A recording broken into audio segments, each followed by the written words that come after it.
Hello my dear friends, आज हम आपके लिए लेके आए हैं सॉल्यूशन एंड कॉलिगेटिव प्रॉपर्टी का लेक्चर नंबर 11।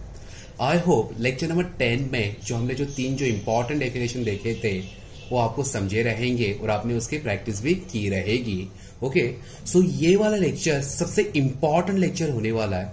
ठीक है, जैसे कि अगर लास्ट जो 12 के जितने भी मतलब कंटेंट थे, जो भी एग्जाम हुए, ओके 8 साल तक जो सिलेबस चला, उसके अंदर ये जो आज मैं 4 कंटेंट पढ़ाने वाला हूं उसमें से एक क्वेश्चन हमेशा आता था। माने कि उसकी आने की जो संभावना 90 से 95% थी। इतना इंपॉर्टेंट। ठीक है, तो ये लेक्चर में लेक्चर नंबर 11 में हम जो 4 जो इंपॉर्टेंट जो कंसेप्ट यहाँ पर क्लियर करेंगे और बहुत ही इजी है, कुछ भी इसके अंदर दिक्कत वाली बात नहीं आने वाली है। ठीक है, आपको सिर्फ क्या करना है तो पता ही है, पेन और आपका जो नोटबुक है वो लेके बैठ जाना है।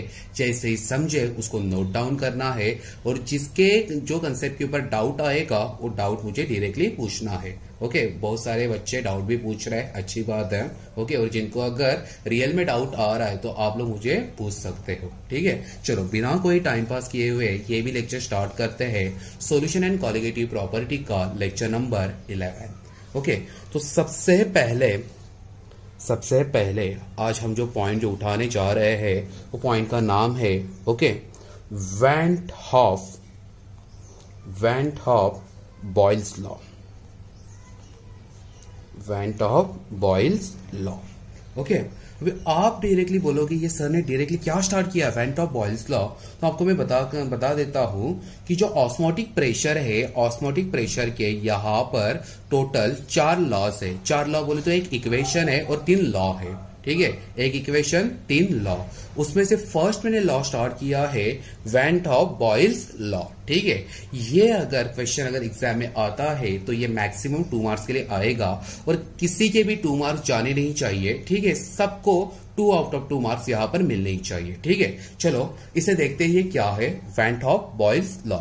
ओके, आपने 11th स्टैंडर्ड में बॉयल्स लॉ क्या होता है वो आपने देखा है, लेकिन इसका रिलेशन किसके साथ है? वैन हॉफ के साथ है। बॉयल्स लॉ ने एक बात बताई थी, देखो एट कांस्टेंट टेम्परेचर, कुछ याद आया? कांस्टेंट टेम्परेचर, ओके, जो प्रेशर है वो क्या रहेगा? इनवर्सली प्रोपोर्शनल टू क्या रहेगा? वॉल्यूम रहेगा। ठीक है, तो यहां पर क्या है, यहां पर थोड़ा सा रीअरेंजमेंट किया है और रीअरेंजमेंट मैं आपको बता देता हूं। ठीक है, तो एक मेरे साथ साथ लिखो एट constant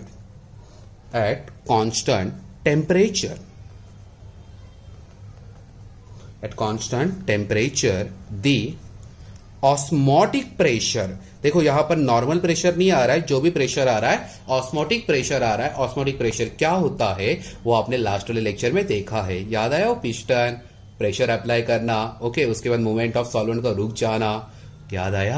हाँ, वही।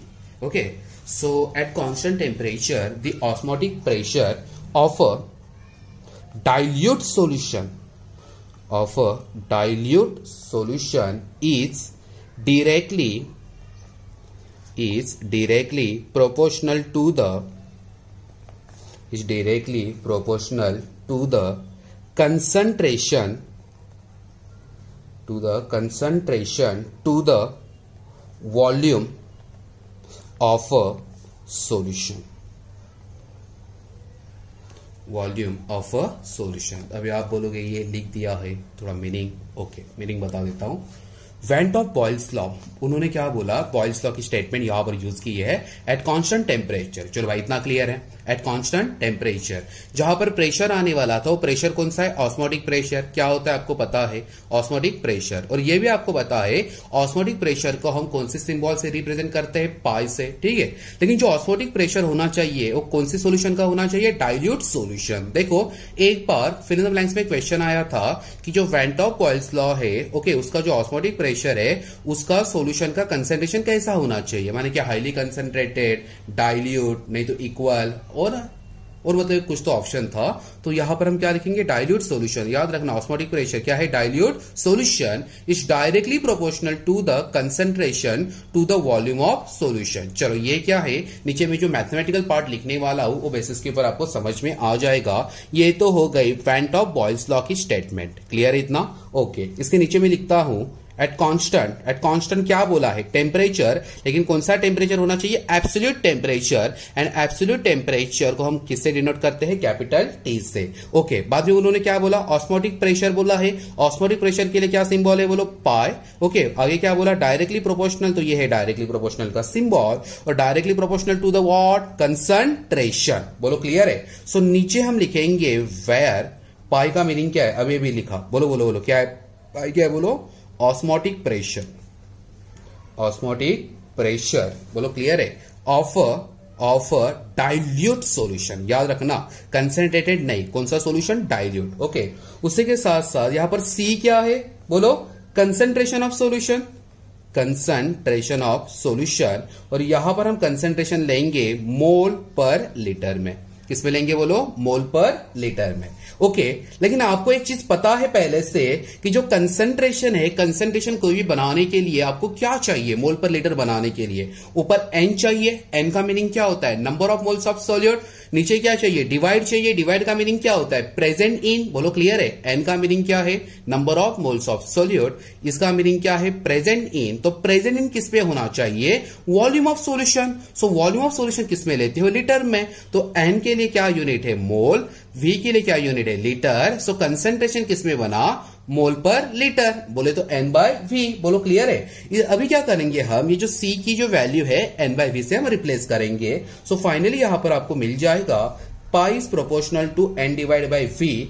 और अगर आप बॉयल्स लॉ की बात करो तो यहां पर क्या है, pressure is inversely proportional to the volume of a solution. बोलो हाँ या ना। ओके, तो ये और में याद रखना, प्रेशर इज, कौन सा pressure, osmotic pressure is inversely proportional to the volume of solution. Okay, अभी देखो यहां पर दोनों में कॉमन क्या है, पाई। ओके, ये वैल्यू किसकी है, सी की। यहां पर क्या है, नीचे क्या है, वी है। बोलो सही बात है ये, बोलो क्लियर है। ये वैल्यू किसकी है, सी की है ना बच्चा। ओके, और यहां पर क्या है, नीचे क्या है, वी है। So pi is proportional to C divide by V. Okay, उसी के साथ साथ अगर यहां पर चला गया, अगर ये वी अगर यहां पर चला गया तो आपको क्या मिलेगा, पाई वी मिलेगा।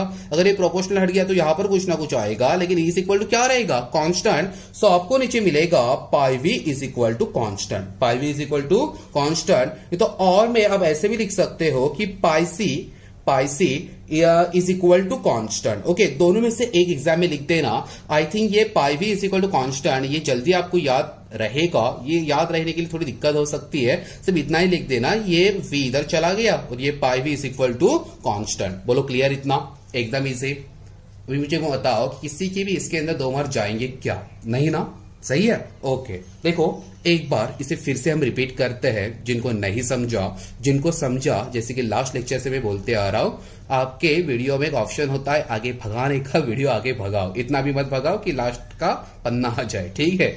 ओके, सो देखो लेक्चर नंबर 11 हमने स्टार्ट किया है लॉज ऑफ ऑस्मोटिक प्रेशर, जिसके अंदर अपने को 3 लॉ पढ़ने हैं और एक इंपॉर्टेंट इक्वेशन पढ़ना है, ठीक है। 3 लॉ और एक इंपॉर्टेंट इक्वेशन। ओके, उसमें से मैंने फर्स्ट लॉ उठाया, जो लॉ का नाम क्या है, वैन टॉप बॉयल्स लॉ। क्या है, बोलो वैन टॉप बॉयल्स लॉ। तो कुछ बातें बॉयल्स की है, कुछ बातें वैन टॉप की है, तो दोनों का रिलेशन ये पर्टिकुलर जो अपना जो डेरिवेशन है, जो लॉ है, उसके अंदर दिया है। बोलो क्लियर है। ओके, सो बॉयल्स ने क्या बोला था, एट कांस्टेंट टेम्परेचर। चलो इतना क्लियर है। उसके बाद वैन टॉप ने क्या बोला, the osmotic pressure of a dilute solution, माने कि जो सॉल्यूशन है कैसा होना चाहिए, डाइल्यूट, उसका क्या होना चाहिए, ऑस्मोटिक प्रेशर। ये डायरेक्टली प्रोपोर्शनल टू द क्या है, कंसंट्रेशन ऑफ सॉल्यूशन। और उसी के साथ साथ कुछ ना कुछ वॉल्यूम ऑफ सॉल्यूशन के साथ ये रिलेशन दिखाएगा।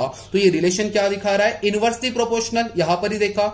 ओके, देखो डायरेक्टली प्रोपोर्शनल टू क्या है, कंसंट्रेशन ऑफ सॉल्यूशन, बोल हाँ या ना। एंड इनवर्सली प्रोपोर्शनल टू क्या है, वॉल्यूम ऑफ सॉल्यूशन। लेकिन क्या कंसंट्रेशन और क्या ये, तो क्या है ये, ऑस्मोटिक प्रेशर। ओके, उसके बाद कुछ बातें अपने को मैथमेटिकली लिखनी थी, जैसे कि एट कांस्टेंट टेम्परेचर। ओके, पाई बोले तो ऑस्मोटिक प्रेशर, सी बोले तो कंसंट्रेशन, ये डायरेक्टली प्रोपोर्शनल का सिंबल। तो यहां पर हमने पाई भी लिखा। पाई का मीनिंग क्या है, osmotic pressure of dilute solution. Okay, C का मीनिंग क्या है, कंसंट्रेशन ऑफ सॉल्यूशन। लेकिन कंसंट्रेशन कैसे होना चाहिए, मोल पर लीटर में। सो हमने सी की वैल्यू कैसे लिखी, अगर मोल चाहिए तो क्या चाहिए, नंबर ऑफ मोल्स, और ये अगर चाहिए लीटर में चाहिए तो ये क्या है, वॉल्यूम है, सो एन डिवाइड बाई वी। सो जहां पर ये जो सी की वैल्यू थी वहां पर हमने क्या पुट किया, एन डिवाइड बाई वी। उसी के साथ साथ ये जो सेकंड वाली जो स्टेटमेंट थी वॉल्यूम ऑफ अ सॉल्यूशन, उसके साथ भी कुछ ना कुछ रहेगा। तो क्या रहेगा, ऑस्मोटिक प्रेशर इनवर्सली प्रोपोर्शनल। यहां पर क्या है, पाई, ये होल वैल्यू किसकी है, सी की। यहां पर नीचे क्या बचा, v. So pi is proportional to C divide by v. ये अगर यहां पर चला गया तो क्या मिला, pi is equal to constant. ये याद रखना है तो आप रख सकते हो, मैंने और में दिया है, अगर इतना भी आप याद रखते हो इनफ है। बोलो क्लियर, इजी एकदम, किसी को दिक्कत नहीं है। चलो सबको समझा रहेगा। ऐसे करके हम सेकेंड वाले लॉ के ऊपर बढ़ते हैं। आई होप सेकेंड वाला लॉ बहुत ही इजी है और आपको समझ में भी इजीली आ जाएगा। लिखो सेकेंड लॉ, वेंट ऑफ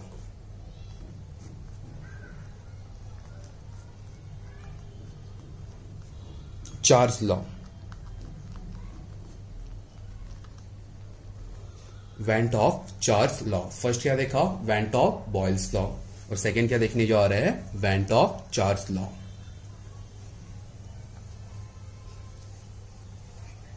चलो रेडी हो इसके लिए, ओके। सबसे पहले कुछ बातें लिखते हैं, मेरे साथ साथ आप लिखो, बाद में मैं एक्सप्लेनेशन दे देता हूं। ओके लिखो मेरे साथ, at constant concentration, at constant concentration of solution, solution, comma, osmotic pressure is directly proportional to its absolute temperature.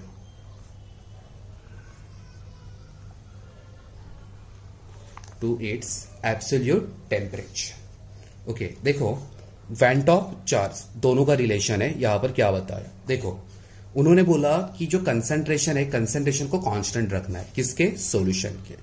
क्या बोला उन्होंने, कंसंट्रेशन को क्या रखना है, कांस्टेंट रखना है, किसके, सॉल्यूशन के।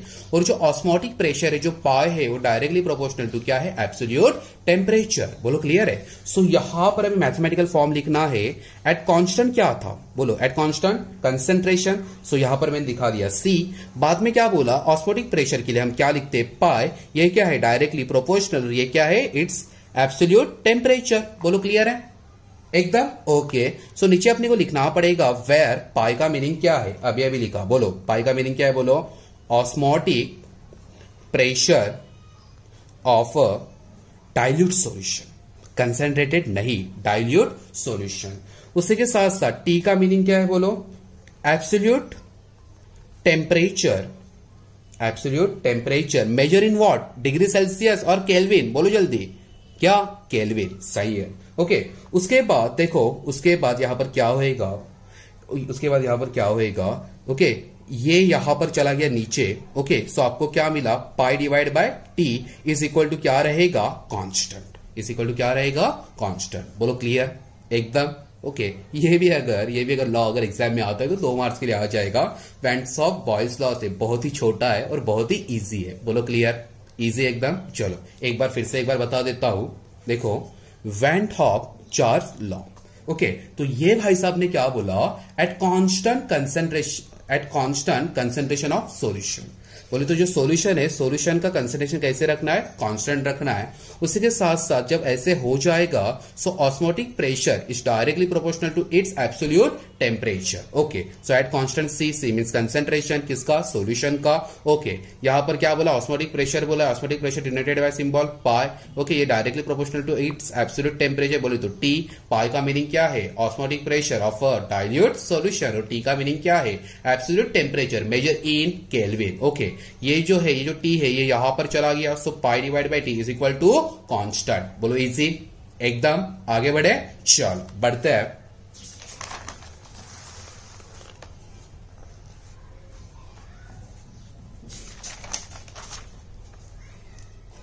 लिखो थर्ड, यहां पर आईएमपी डाल देना। ये अगर एग्जाम में आएगा तो ये 2 मार्क्स के लिए नहीं, ये 3 मार्क्स के लिए आएगा। 3 मार्क्स का क्वेश्चन है। ओके ये 3 मार्क्स का क्वेश्चन है। और इससे पहले जो 2 हमने जो लॉ देखे वो 2 मार्क्स के लॉ है, और ये जो हम इक्वेशन देखने वाले हैं, ये इक्वेशन 3 मार्क्स का है, बहुत ही इंपॉर्टेंट है। ठीक है चलो थर्ड लिखो मेरे साथ साथ, explain went off of general solution equation.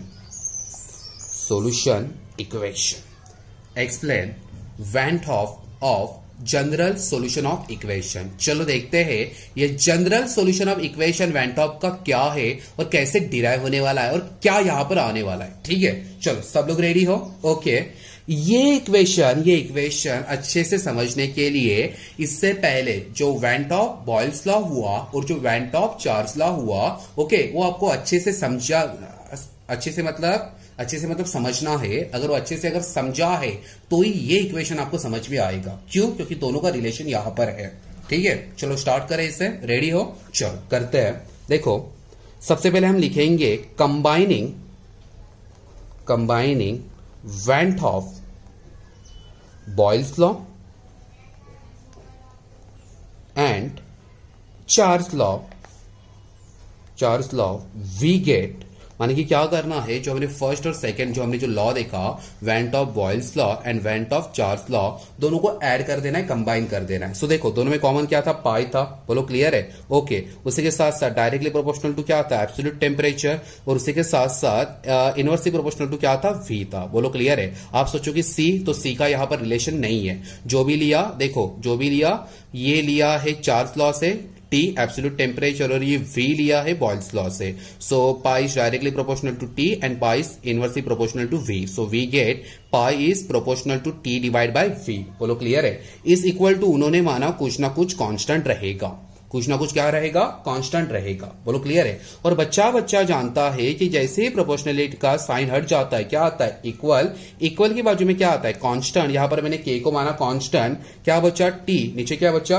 We. बोलो क्लियर है? अब जब ये वी यहां पर चला जाएगा, सो आपको क्या मिलेगा? Pi V is equal to के टी. बोलो इसके अंदर कुछ भी डाउट नहीं है? बहुत इजी. ओके, सो इसको मैंने माना इक्वेशन 1. लेकिन आप लोग पूछोगे कि भैया जी बताओ ये के क्या है. मैं बताऊंगा के का मीनिंग है प्रोपोर्शनलिटी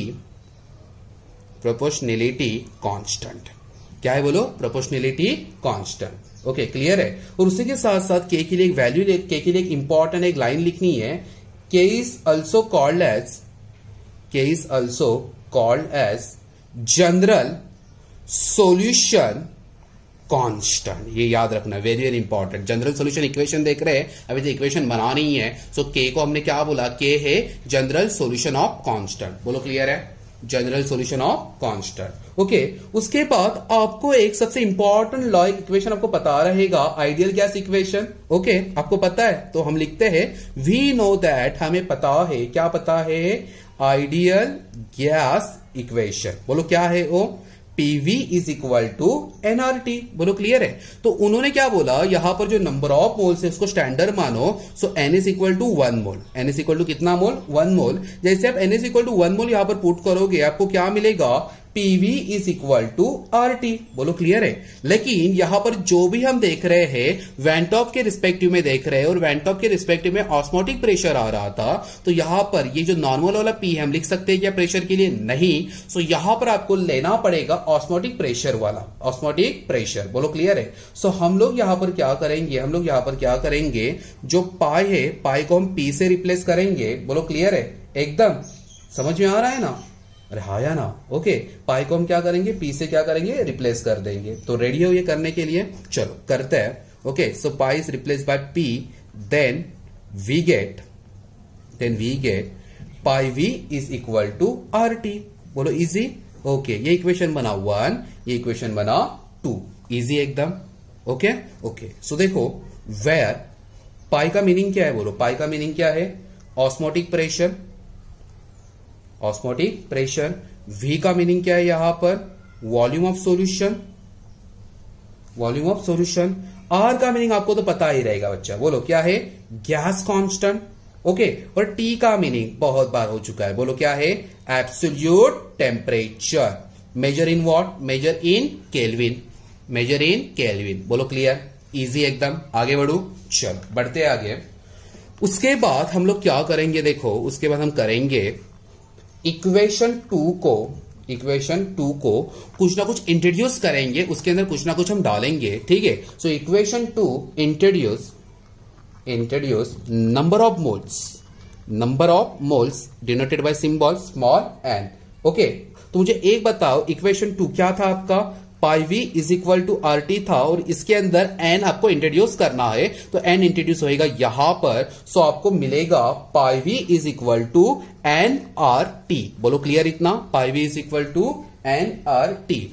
और में आप यहां पर लिख सकते हो, देखो ये अगर v अगर यहां पर चला गया तो आपको क्या मिलेगा? दिख रहा है ये v दिख रहा है आपको? अगर यहां पर चला गया तो आपको क्या मिलेगा? आपको मिलेगा n डिवाइड बाई v। यहां पर क्या बच्चा? RT। और यहां पर बच्चा जानता है but n divide by v की वैल्यू किसके बराबर होती है? C के कंसेंट्रेशन। बुलाया ना? So pi is equal to CRT। Pi is equal to CRT। बोलो क्लियर है? तो ये मिला आपको फाइनल इक्वेशन। ये इक्वेशन का नाम है went Hoff general solution of equation. बोलो इक्वेशन का नाम क्या है? Went Hoff general solution of equation. और में भी हम इसे लिख सकते हैं, जो कंसेंट्रेशन है वो एग्जैक्टली कौन सा है? मोल पर लीटर वाला है। बोला हाँ या ना? कौन सा है? मोल पर लीटर। और मोल पर लीटर क्या होता है? मोलैरिटी या मोलैरिटी क्या होती है? Molarity. Molarity denoted by symbol capital M. So ये जो कंसेंट्रेशन, एक्चुअल कंसेंट्रेशन कौन सा है अपने को यहां पर लिख दे रहा है। So pi is equal to capital M R T. Okay, so ये भी इक्वेशन बना, किसका बना? Van't Hoff general solution of equation. बोलो क्लियर? बहुत ही easy.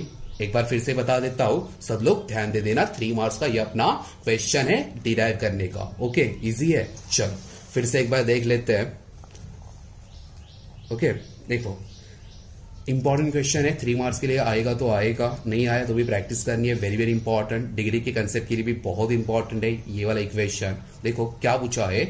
Explain went Hoff general solution of equation. ठीक है, तो इसके लिए सबसे पहले जो 2 लॉ है वो आपको क्लियर रखने हैं। कौन से law? Went of Boyle's law and went of Charles law. तो हमने ये 2 लॉ को हमने क्या किया? कंबाइन किया। कंबाइन करने के बाद अपने को क्या मिला कि pi is proportional to T. ये कहां से मिला? चार्ल्स लॉ से। और pi is inversely proportional to V. ये कहां से मिला? बॉयल्स लॉ से। कंसिडरेशन लेना नहीं है। ओके, इज इक्वल टू क्या है? बोलो कांस्टेंट। ओके, बच्चा जानता है कि प्रोपोर्शनल हटने के बाद क्या आता है? इक्वल। इक्वल के बाद में क्या आता है? Constant. So pi is equal to KT divide by V। Okay, ये V यहां पर चला गया तो आपको क्या मिला? Pi V is equal to KT। इसको हमने क्या माना? इक्वेशन 1। तो K का मीनिंग क्या है यहां पर? Proportionality constant. जो K है, K को और क्या बोल सकते हो? K को आप ऑल्सो कॉल्ड ऐसा बोल सकते हो जनरल सॉल्यूशन कांस्टेंट। उसके बाद एक चीज आपको पता है, जो मुझे भी पता है, आपको भी पता है। क्या पता है? आइडियल गैस इक्वेशन क्या है? Pi V is equal to nRT। यहां पर n को हमने माना 1 मोल। सो आपको क्या मिला? PV is equal to RT। बोलो क्लियर है? सो हमने क्या किया, यहां पर अपने को नॉर्मल प्रेशर से कुछ मतलब नहीं था, यहां पर अपने को मतलब है ऑस्मोटिक प्रेशर से। सो हमने P को हमने रिप्लेस किससे किया? पाई से किया। इसके बाद अपने को क्या मिला? Pi V is equal to RT। Okay, ये बना अपना इक्वेशन 2। बोलो क्लियर है? यहां पर पाई क्या है आपका? बोलो ऑस्मोटिक प्रेशर। V क्या है? Volume of solution. R क्या है? Gas constant. और T क्या है? Absolute temperature measure in kelvin. बोलो क्लियर है? ओके, उसके बाद जो इक्वेशन 2 था, इक्वेशन 2 में हमने कुछ ना कुछ इंट्रोड्यूस किया। तो क्या इंट्रोड्यूस किया? Number of moles. So number of moles denoted by symbol n। So pi V is equal to RT। यहां पर हमने n इंट्रोड्यूस किया। So pi V is equal to nRT। इसके बाद क्या हुआ? ये जो V था ये n के नीचे डिवाइड हो गया। सो आपको मिला pi is equal to n divide by V RT। लेकिन आपने पहले ही पढ़ रखा है कि n डिवाइड बाई V किसके बराबर होता है? C के। C का मीनिंग क्या है? Concentration. So pi is equal to CRT। लेकिन यहां पर एक्चुअल कंसेंट्रेशन कौन सा है? मोल पर लीटर। मोल पर लीटर मीन मोलैरिटी। सो आपको यहां पर मिला pi is equal to MRT। बोलो इजी एकदम, कोई दिक्कत वाली बात नहीं है? सबको समझ में आ रहा है बच्चों? बोल हाँ या ना? ओके, अच्छी बात है। चलो आज के लेक्चर का सबसे जो लास्ट वाला लॉ है वो हम पढ़ लेते हैं। ठीक है, और ये लॉ लास्ट ईयर आया था। लास्ट ईयर बोले तो अभी रिसेंटली जो 12th स्टैंडर्ड पास आउट होने वाली है उनको आया था ये क्वेश्चन। चलो देख लेते हैं क्या है वो।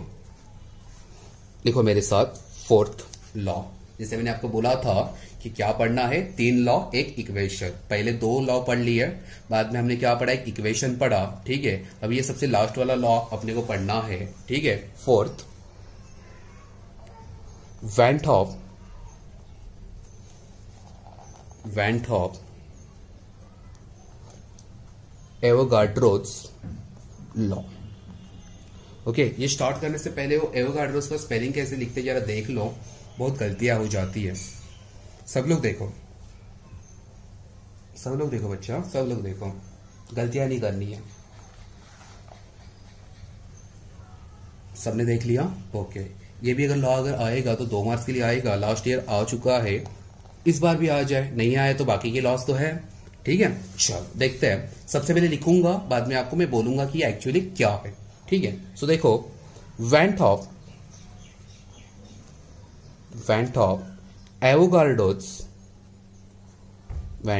Avogadro's law states that equal volume of isotonic solution contains equal number of solute particles at the given temperature.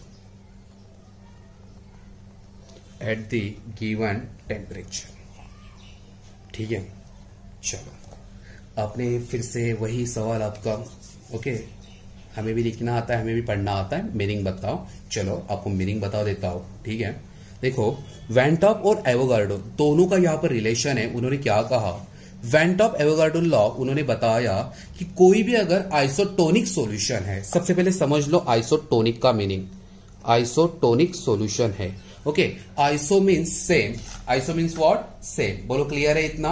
Okay, और tonic means okay same solution. Okay, माने कि मान लो ये एक सॉल्यूशन है, ये एक सॉल्यूशन है, दोनों का कंसंट्रेशन इक्वल है। दोनों का कंसंट्रेशन क्या है, इक्वल है। माना कि इसके अंदर भी 20 नंबर ऑफ मोल्स है, तो इसके अंदर भी 20 ही नंबर ऑफ मोल्स रहेंगे। तो ये दोनों का जो भी ऑस्मोटिक प्रेशर रहेगा वो सेम रहेगा। इसके बारे में और हम जो भी डिस्कशन है नेक्स्ट लेक्चर में करने वाले हैं, क्योंकि वहां पर अपने को डिफरेंट जो solution with respect to osmotic pressure पढ़ना है। तो फिलहाल यहां पर सिर्फ एक बात याद रखो, आइसोटोनिक सॉल्यूशन मींस जिसका ऑस्मोटिक प्रेशर कांस्टेंट रहेगा। दो सॉल्यूशन आपने लिए, तो दोनों सॉल्यूशन का ऑस्मोटिक प्रेशर क्या रहेगा, सेम रहेगा। बोलो क्लियर है?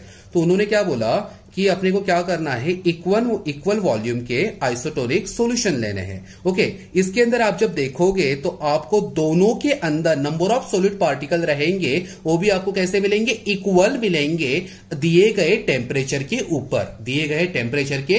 नहीं समझा? चलो एक बार बता देता हूं ठीक से। देखो, वेंट ऑफ एवोगाड्रो ने क्या बताया, आपको आइसोटोनिक सॉल्यूशन लेना है, दोनों का वॉल्यूम इक्वल होना चाहिए। आइसोटोनिक सॉल्यूशन मींस ये वाले सॉल्यूशन का और ये वाले सॉल्यूशन का जो भी ऑस्मोटिक प्रेशर है वो कैसे होना चाहिए, इक्वल। ओके, मान लो कि इसका ऑस्मोटिक प्रेशर है 1 atm, इसका भी ऑस्मोटिक प्रेशर है 1 atm, तो ये क्या बना, आइसोटोनिक सॉल्यूशन बना। क्या बना, आइसोटोनिक सॉल्यूशन, क्योंकि दोनों का प्रेशर क्या है, सेम है। उसी के साथ साथ दोनों का वॉल्यूम भी इक्वल होना चाहिए। मान लो ये 1 लीटर है, ये भी 1 लीटर है। बहुत देखो, प्रेशर कैसा है, इक्वल है दोनों का। ओके, वॉल्यूम दोनों का कैसे, इक्वल है। समझ में आ रहा है? और जो ऐसे वाले सॉल्यूशन में जो भी नंबर ऑफ सॉलिड पार्टिकल रहेंगे वो भी कैसे रहेंगे, इक्वल रहेंगे। बोलो क्लियर है? और दिए गए टेम्परेचर के ऊपर, माने कि ये सिर्फ लॉ इतना ही कहना चाहता है कि यहां पर जो भी प्रेशर रहेगा वो इक्वल रहेगा। ओके, जो वॉल्यूम रहेगा वो भी इक्वल रहेगा, और जो नंबर ऑफ सॉलिड पार्टिकल रहेंगे वो भी इक्वल रहेंगे, और दोनों सॉल्यूशन का टेम्परेचर भी इक्वल रहेगा। आप सोचोगे सब इक्वल दिखाना है, मैं बोलूंगा हाँ सब इक्वल दिखाना है। तो कैसे, देख लो यहां पर, we know that ideal gas solution, okay, ideal gas solution. So यहां पर क्या था, वो PV = nRT, लेकिन यहां पर P लेना है क्या, नहीं, P replace by pi, V = nRT। बोलो क्लियर है? एकदम कोई दिक्कत वाली बात नहीं है। ओके, मान लो ये सॉल्यूशन 1 है, तो यहां पर मैं लिखता हूं फॉर सॉल्यूशन 1। ओके, और ये सॉल्यूशन 2 है, तो यहां पर मैं लिखता हूं फॉर सॉल्यूशन 2। बोलो क्लियर इतना? ओके, सो देखो, सॉल्यूशन 1 के लिए ऑस्मोटिक प्रेशर कितना रहेगा, π1, वॉल्यूम कितना रहेगा, V1, okay, number of moles कितना रहेगा, N1, R तो कांस्टेंट होता है, गैस कांस्टेंट, ये कभी भी चेंज नहीं हो सकता, और टेम्परेचर कितना रहेगा, T1। बोलो क्लियर है? सिमिलरली जो सेकंड वाला सॉल्यूशन है उसके लिए पाई कितना रहेगा, π2, V2, N2 R तो कांस्टेंट है एज इट इज, और ये T2। बोलो क्लियर है। इसके बाद उन्होंने क्या बोला कि जो π1 है वो π2 से क्या होना चाहिए, इक्वल। दोनों का जो भी प्रेशर है, ऑस्मोटिक प्रेशर कैसे होना चाहिए, इक्वल, तभी उसको हम क्या बोलेंगे, isotonic solution. So π1 is equal to π2। बोलो क्लियर है। उसी के साथ साथ उन्होंने क्या बोला, दोनों का वॉल्यूम भी कैसा होना चाहिए, equal. So V1 is equal to V2। Okay, और दोनों का टेम्परेचर भी क्या होगा, equal. So T1 is equal to T2। और फाइनली जो भी अंदर नंबर ऑफ सॉलिड पार्टिकल है डिनोटेड बाय सिंबल N, वो भी कैसा होना चाहिए, equal. So N1 is equal to N2। बोलो क्लियर है, एकदम इजी। ओके, इसके बाद आपको नीचे लिखना है where π1 and π2 be the what, क्या है ये, osmotic pressure. Osmotic pressure of two solution, जो अलग अलग हमने सॉल्यूशन देखे 1 एंड 2, टू सॉल्यूशन। बोलो क्लियर है। उसी के साथ साथ V1 एंड V2 क्या है, मुझे जरा बताओ जरा। वॉल्यूम ऑफ सॉल्यूशन है, लेकिन कितने solution, two solution. So volume of two solution, volume of two solution. Okay, T1 and T2 क्या है, बोलो, टेम्परेचर। ओके, सो हम क्या लिखेंगे, temperature of two solution. Okay, और फाइनली N1 एंड N2 यहां पर क्या है, बोलो, नंबर ऑफ मोल्स और number of solute of two solution, number of moles of two solution. बोलो क्लियर है। ओके, मुझे एक बताओ आप लोग, अगर नंबर ऑफ मोल्स अगर इक्वल है तो नंबर ऑफ मॉलिक्यूल भी क्या होना चाहिए, इक्वल। सही बात है। अगर नंबर ऑफ मोल्स अगर इक्वल है, अगर ये सॉल्यूशन में नंबर ऑफ मोल्स अगर इक्वल है, इसके भी नंबर ऑफ मोल्स इक्वल है, तो जो निकलने वाले जो मॉलिक्यूल्स है दोनों के, वो भी कैसे निकलेंगे, इक्वल। सो यहां पर सबसे इंपॉर्टेंट लाइन में लिखने जा रहा हूं, हेंस, सबसे इंपॉर्टेंट लाइन है, याद रखना, hence number of moles are equal. Important line है, फिर से बता रहा हूं, number of moles are equal and number of molecules are also equal. याद रखना, जब नंबर ऑफ मोल्स इक्वल हो जाएंगे तब नंबर ऑफ मॉलिक्यूल्स भी क्या हो जाएगा, इक्वल। बोलो क्लियर, इजी। ओके, फिर से एक बार बता देता हूं, यहां पर 2 मार्क्स का ये सवाल है, इंपॉर्टेंट है। देखो, वेंट ऑफ एवोगाड्रोस लॉ, दोनों का रिलेशन। तो दोनों ने क्या बोला, अपने को कैसे सॉल्यूशन लेने हैं, आइसोटोनिक सॉल्यूशन। आइसोटोनिक सॉल्यूशन माने कि जिसका ऑस्मोटिक प्रेशर क्या रहेगा, इक्वल। तो दो हमने सॉल्यूशन लिए हैं, दोनों का ऑस्मोटिक प्रेशर क्या है, इक्वल। बोलो क्लियर इतना।